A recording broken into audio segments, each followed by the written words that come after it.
So students, अब हम लोग टाइप्स ऑफ ऑडिट के ऊपर बात करेंगे। टाइप्स ऑफ ऑडिट जैसा कि आपको स्क्रीन पे ही दिखाई दे रहा है चार्ट के थ्रू, इजीली आप देख सकते हैं कि ऑडिट में कंपलसरी ऑडिट है और ऑडिट बाय डिपार्टमेंट है। कंपलसरी ऑडिट किस सिचुएशन में हो सकता है? जीएसटी की बात हो रही है, यही टर्म कुछ लोगों ने इनकम टैक्स पे पढ़ा होता है तो कंफ्यूज हो जाते हैं कि कंपलसरी ऑडिट। तो जीएसटी में कंपलसरी ऑडिट के लिए सेक्शन गिवन है 35 सबसेक्शन 5, और डिपार्टमेंट जब ऑडिट करेगा तब जनरल ऑडिट और स्पेशल ऑडिट, ये दोनों टर्म इसके अंडर में आएंगे। इसके लिए सेक्शन गिवन है 65 और सेक्शन गिवन है 66। तो आइए वन बाय वन हम लोग स्टार्ट करते हैं।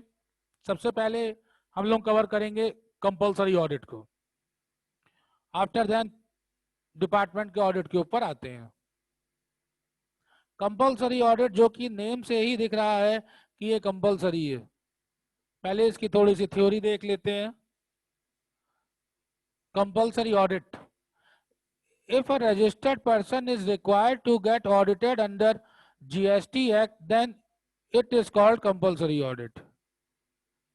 Section 35 के according of the act mentioned that if the turnover of the registered person is above of the certain limit, then the taxpayer need to get audited and he will submit the audit report with the annual return.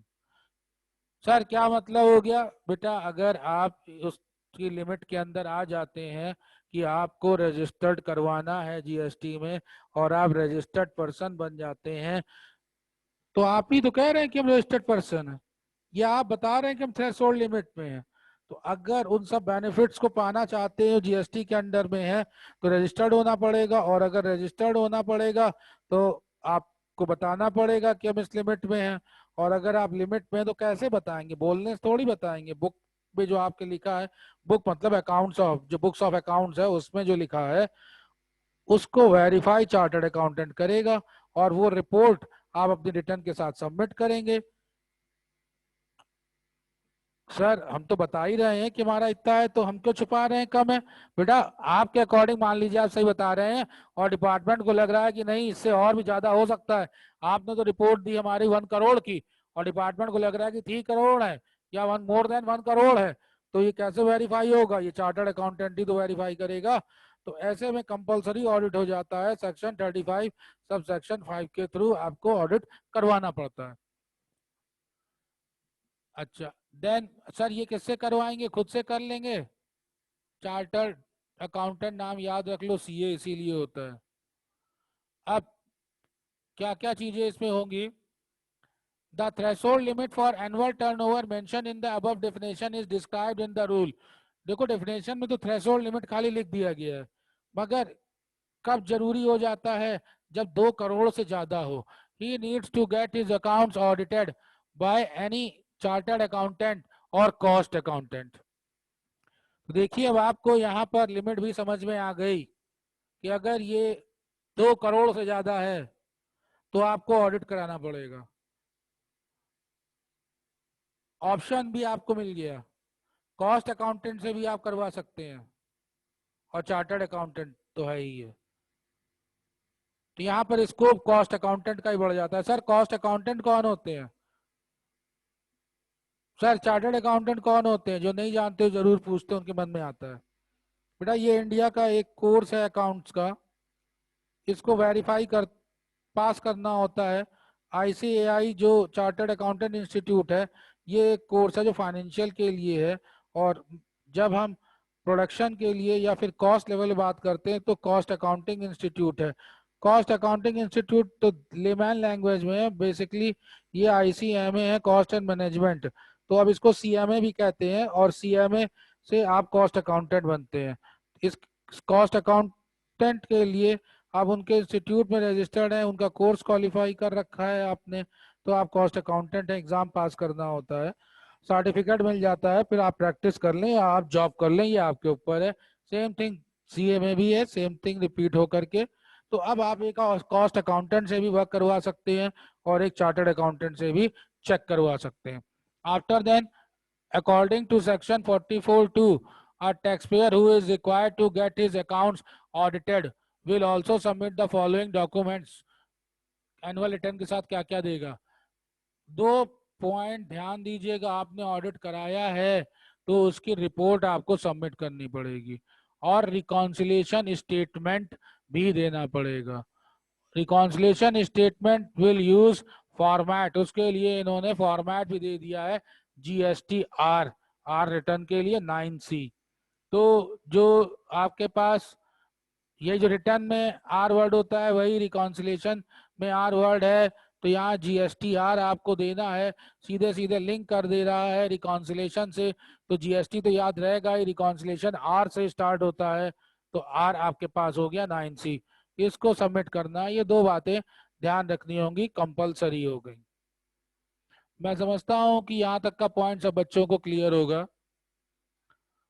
After then explanation के ऊपर आ जाएं, इनको और बेहतर ढंग से समझने के लिए. Point number 1, if a person did business only in certain duration of the year or only a few months, but his turnover is still 2 crore, even then he needs to get his account audited. ये बात ध्यान देने वाली है. Sir हमने पूरे साल तो बिजनेस किया ही नहीं, एक ही बार हमने बिजनेस किया, कुछ की डीलिंग हुई मगर 2 करोड़ से ज्यादा के लिए था. बेटा आप आ गए रेंज में, रेगुलर नहीं है, इसका कोई मतलब नहीं. 2 करोड़ क्रॉस किया, आप आ गए रेंज में. Second point, annual turnover will be consider every business registered under one pan in the following manner. यहां पर मैं आपको बोलना चाहूंगा कि एनुअल टर्नओवर की बात हो रही है. बच्चे अक्सर जल्दबाजी में कंफ्यूज करके इनकम की बात करने लग जाते हैं बिजनेस की. बेटा यहाँ पर इनकम बिजनेस की नहीं है, टर्नओवर है, इसको समझना होगा. Annual turnover will consider every business registered under one pan. इसका मतलब है कि आप पैन आपके पास है, आप अगर 4 तरह के बिजनेस कर रहे हैं तो आपने रजिस्ट्रेशन करवाया होगा. सर कैसे, क्या मतलब, सुनिए क्या मतलब हो सकता है इसका. मान लीजिए कि मिस्टर एक्स हैं, वो बिजनेस करना चाहते हैं, बिजनेस करने के लिए चल रहा है या न्यू करना है, तो अगर बिजनेस की रजिस्ट्रेशन करवा रहे हैं तो मानिए कि उनके 4 बिजनेस हैं. ठीक, कौन कौन से बिजनेस हो सकते हैं? बिजनेस ए, 4 बिजनेस हो गए, 1 2 3 4, चारों अलग अलग बिजनेस है. मतलब क्लोथ का भी वो बिजनेस कर रहे हैं, शूज से रिगार्डिंग बात कर रहे हैं, फुटवेयर से मतलब काम कर रहे हैं, यूटेंसिल्स में भी वर्क कर रहे हैं. इस तरह से उनके 4 बिजनेसेस हो गए और सब पे वो ट्रेडिंग का काम कर रहे हैं, मैन्युफैक्चरिंग नहीं कर रहे हैं. अब रजिस्ट्रेशन तो जीएसटी में कराना पड़ेगा, नंबर तो लेना पड़ेगा. हाँ ठीक है, तो हम बात करते हैं कि वो क्लॉथ बिजनेस में, मान लो अगर वो क्लॉथ वाले, एक ही से समझ लेते हैं, अगर वो क्लॉथ वाले बिजनेस में अपना रजिस्ट्रेशन कराते हैं, ठीक है, तो क्लॉथ वाले बिजनेस के रजिस्ट्रेशन के लिए जैसे ही फॉर्म भरेंगे तो फॉर्म के लिए तो जरूरी ही हो जाता है रेसिडेंट के लिए पैन.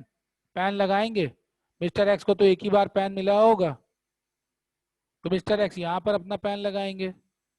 देन अगर इसी तरीके से 4th वाले बिजनेस होगा तो यहाँ भी पैन लगाएंगे, यहाँ भी पैन लगाएंगे, तो यहाँ भी पैन लगाएंगे.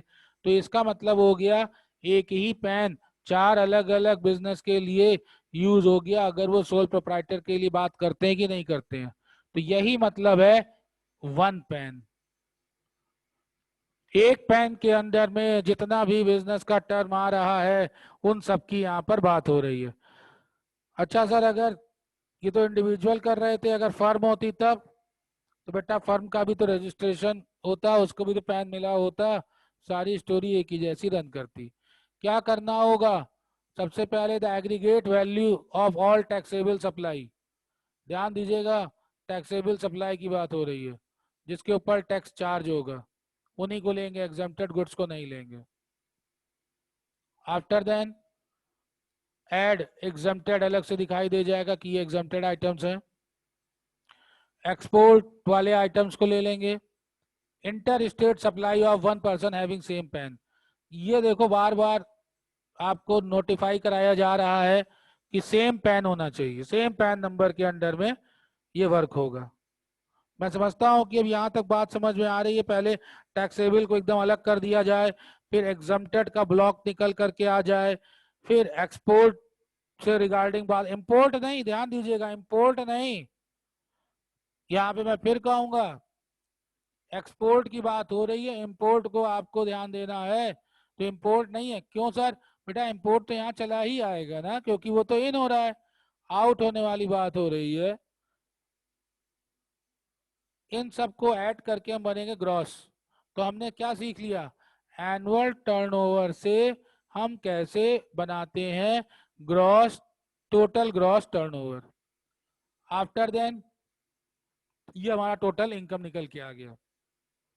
अब जिन जिन के ऊपर जहां जहां जैसे जैसे टैक्सेस लगने थे, उन उन टैक्सेस को हम लोगों ने डिडक्ट कर दिया। Cost of inward supply, purchase जिसे बोलते हैं, कॉस्ट इनवर्ट सप्लाई का मतलब परचेज देसी भाषा में, मगर टेक्निकल टर्म में उसको आप इनवर्ट सप्लाई कहेंगे। तो जो जो परचेजेस हैं उनको भी आपने माइनस कर दिया।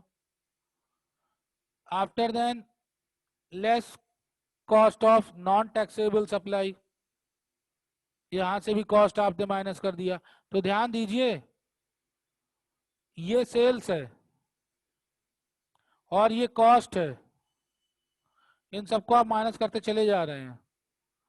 Supply on which has been paid under RCM. Sir ये आरसीएम क्या है?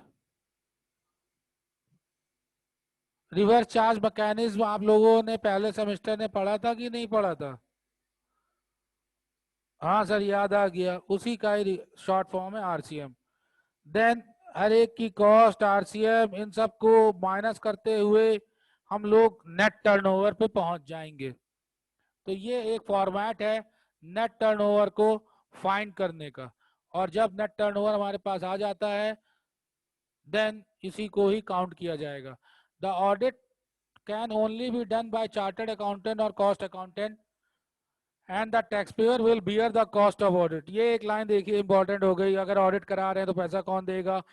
जो टैक्स बियरर है वही इसका पेमेंट कर देगा। हम लोगों ने अभी इस टॉपिक में देखा कि कंपलसरी ऑडिट क्या है, कैसे होगा, कौन करेगा, क्या फॉर्मेट होगा। अगर हम इतना आंसर सर बस लिख देते हैं 2 करोड़ रुपए के साथ में और नेट टर्नओवर तक पहुंच जाते हैं, तो इसका मतलब है कि मार्क्स हमको मिल जाएंगे। हाँ बेटा, आपका इतना टर्न कंप्लीट है और इस कंप्लीट में आप कंपलसरी ऑडिट को जान गए हैं।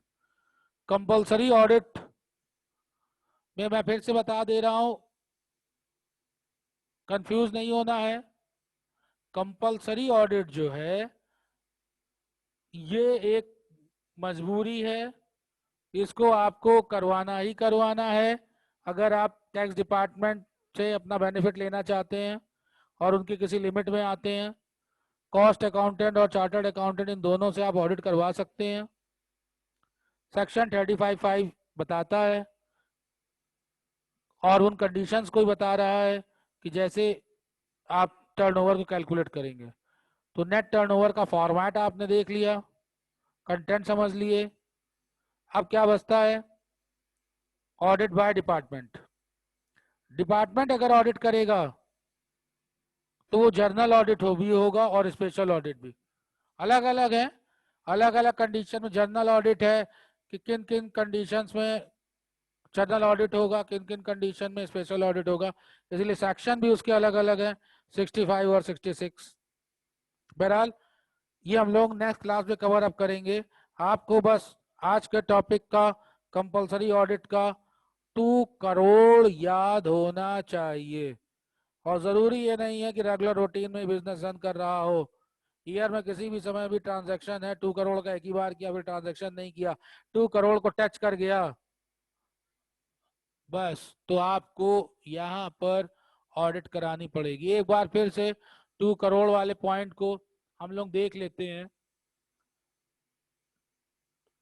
इसलिए मैं यहाँ बताना चाह रहा हूं क्योंकि मेरे मुंह से निकल गया कि 2 करोड़ को टच कर लिया, मगर ध्यान दीजिए 2 करोड़ को टच करने पर, तो नॉर्मल लैंग्वेज थी, एग्जैक्टली ये एक्सीडिंग है सर। एक्सीडिंग का मतलब, एक्सीडिंग का मतलब है कि 2 करोड़ 10 रुपए होना चाहिए, 2 करोड़ से ज्यादा होना चाहिए, इसीलिए एक्सीडिंग है, एक्सीड करे मोर देन हो। सर अगर एग्जैक्ट 2 करोड़ है तब नहीं, तब नहीं, टच कर रहा है तो नहीं, क्रॉस कर रहा है तब। मुंह से मेरे निकल गया था कि टच, इसीलिए मैंने आपको दिखाया कि नहीं भाई मोर देन है, क्रॉस करना चाहिए, टच करने पर ये लिमिट नहीं लगेगी। तो मैं समझता हूं कि बहुत इंटरेस्टिंग सेशन रहा और आप लोग इसे प्रैक्टिस करेंगे, ध्यान रखेंगे, एक बार पढ़ लीजिए, कोई दिक्कत होती है तो मैं आपको नेक्स्ट क्लास में इसको बताता हूँ। आप लोगों का बहुत बहुत शुक्रिया, बहुत बहुत बहुत बहुत